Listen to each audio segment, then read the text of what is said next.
ಇದು ನನ್ನ ಅನುಭವದಲ್ಲಿ ನಾನು ಹೇಳ್ತೀನಿ. ನಾವು ಯಾರಾದರೂ ಏನಾದರೂ ಮಾಡಿದರೆ ಅದನ್ನು ನೋಡಿ ಎಷ್ಟು ಸಾಧನೆ ಮಾಡಿದ್ದಾರೆ, ಎಷ್ಟು ಮುಂದೆ ಬಂದಿದ್ದಾರೆ, ಜೀವನದಲ್ಲಿ ಸಕ್ಸಸ್ ಆಗಿದ್ದಾರೆ ಅಂತ ಹೇಳ್ತೀವಿ.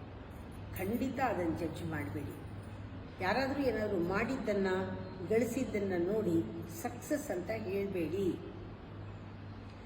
ಅವರು ಅದನ್ನು ಮಾಡೋಕ್ಕೆ ಎಷ್ಟು ಸತಿ ಬಿದ್ದಿದ್ದಾರೆ, ಎಷ್ಟು ಸತಿ ಎದ್ದಿದ್ದಾರೆ, ಎಷ್ಟು ಸತಿ ಎದ್ದು ನಡೆದಿದ್ದಾರೆ, ಮುಂದಕ್ಕೆ ಬಂದಿದ್ದಾರೆ.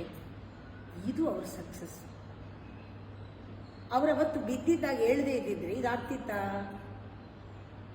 ನಾವು ತಪ್ಪು ಮಾಡಿ ಕಲಿದೇ ಇದ್ರೆ ನಾವು ಮುಂದಕ್ಕೆ ಬರ್ತೀವ? ಒಂದೊಂದು ಹೆಜ್ಜೆನೂ ನಾವು ಎದ್ದಾಗ ಸಕ್ಸಸ್. ತಪ್ಪಾಗತ್ತೆ, ಸ್ಟ್ರೆಸ್ ಮಾಡ್ಕೊಳ್ಬೇಡಿ. ತಪ್ಪಾಗತ್ತೆ, ಆಂಕ್ಷಿಯಸ್ನೆಸ್ ತುಂಬ ತಪ್ಪು. ಆಂಕ್ಷಿಯಸ್ ಆಗಿರೋದು ಯಾಕೆ? ನಿಮ್ಮ ಸ್ಟ್ರೆಸ್ಸು, ಆಂಕ್ಷಿಯಸ್ನೆಸ್ಸು ಎಲ್ಲನೂ ಕೂಡ ನಿಮಗೆ ಸಫರಿಂಗ್ ಅಂತ, ಅದರಿಂದನೇ ನೀವು ಸಫರ್ ಮಾಡ್ತಾ ಇರೋದು. ತಪ್ಪಾಗತ್ತೆ, ಪಾಠ ಕಲೀರಿ. ಖಂಡಿತ ತಪ್ಪಾಗೋದು, ಪಾಠ ಕಲಿಬೇಕು. ನೀವೊಂದು ಯಂತ್ರದ ಹಾಗ್ರಿ, ಆಗ್ತಾ ಇರುತ್ತೆ. ಏನು ಮಾಡೋಕ್ಕಾಗತ್ತೆ? ಯಂತ್ರ ಹೇಗೆ ಕೆಲಸ ಮಾಡುತ್ತೆ? ನಾವು ಪ್ರೋಗ್ರಾಮ್ ಮಾಡ್ದಂಗೆ ಕೆಲಸ ಮಾಡುತ್ತಲ್ವಾ? ಯಾವ ಚಾನಲ್ ನಾವು ಓದಿದ್ರೆ ಆ ಚಾನಲ್ ಟಿ ವಿನಲ್ಲಿ ಕಾಣಿಸುತ್ತೆ. ನೀವು ನಿಮ್ಮ ದೃಷ್ಟಿಕೋನ ಇರ್ಬೋದು, ನಿಮ್ಮ ಒಂದು ಎಕ್ಸ್ಪೀರಿಯನ್ಸ್ಗಳಿರ್ಬೋದು, ಎಲ್ಲನೂ ನಿಮ್ಮ ಒಪಿನಿಯನ್ ಇರ್ಬೋದು, ಕೆಲವು ನಿರ್ಧಾರಗಳಿರ್ಬೋದು, ಕೆಲವು ಸತಿ ತಪ್ಪಾಗ್ಬೋದು. ಏನು ಮಾಡೋದು? ತಪ್ಪಾಗಲಿ.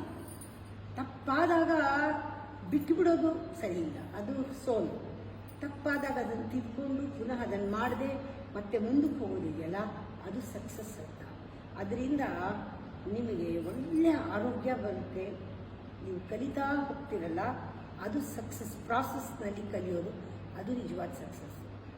ಅದಕ್ಕೆ ಬೇರೆಯವ್ರು ಜಡ್ಜ್ ಮಾಡಬೇಕಾಗಿಲ್ಲ, ಏನು ಸಾಧಿಸಿದೆ ಅಂತ ಬೇರೆಯವ್ರಿಗೆ ತೋರಿಸ್ಬೇಕಾಗಿಲ್ಲ. ನಮಗೆ ಒಂದೊಂದು ಹೆಜ್ಜೆನೂ ಬಿದ್ದು ಎದ್ದಾಗ ಸಕ್ಸಸ್, ಎದ್ದು ನಡೆದಾಗ ಸಕ್ಸಸ್, ನಡೆದು ಸಾಕಾಗಿ ಓಡಿದಾಗ ಸಕ್ಸಸ್ಸು. ಒಂದೊಂದು ಸತಿನೂ ಬೇಸರ ಆದಾಗ ಸರಿ ಮಾಡ್ಕೊಳ್ಳೋದೇ ಸಕ್ಸಸ್ಸು. ನೀವಲ್ಲೆಲ್ಲ ಗೆದ್ದಿದ್ದೀರಾ, ಅಲ್ಲಿ ನಿಮ್ಗೆ ಆರೋಗ್ಯ ಸಿಗುತ್ತೆ.